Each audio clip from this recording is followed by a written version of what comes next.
So we have got a little glimpse of my portfolio here.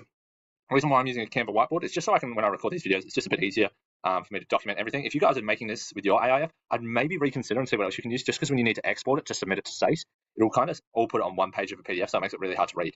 But let's get into it. So first things first, one thing that I learned from my interview with Mr. Johnson, the Master of Marathons, is that I should be focusing on running time. And in those first 4 weeks, building up good habits. But then also after that, just focus on running time, because I don't want to go over 3 hours, because if I go over 3 hours, that's where I'll be creating that negative benefit.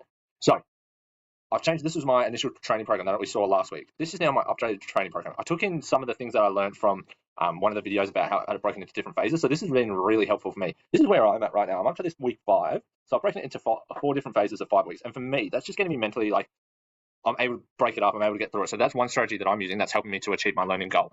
And I'm really appreciative of the feedback that Mr. Johnson gave me, because if you have a look here, we scroll through, you see now I do go longer than 3 hours, but my thinking there is I'll actually split those 2 runs in half. So like something Mr. Johnson said, how he said that I should be like splitting them up and runs in half, and then I'm running fatigued, but reducing my risk of injury. So with these ones that go over 3 hours, that's what I'll do for those.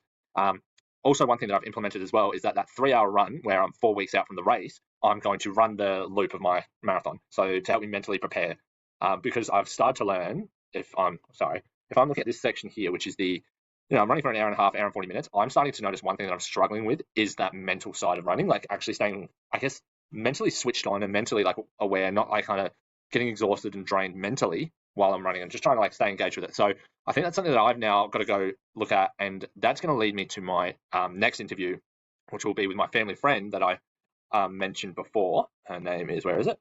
I'll bring it up here. So Christine Maple. So she has plenty of marathon experience. She's ran 58 marathons, which I think is insane. Okay, so I'm going to talk to her because she had a purpose for the reason why she ran all those marathons. So I want to understand, I want to learn about that and whether that having that purpose will help me. But then also I want to learn about whether there's any like little mental tricks that I can learn or anything that I can do, or even if there's any surprises that I should be aware of, and I can mentally prepare myself for that. So I'm looking forward to that. I'm going to reach out to her and see if I can get an interview.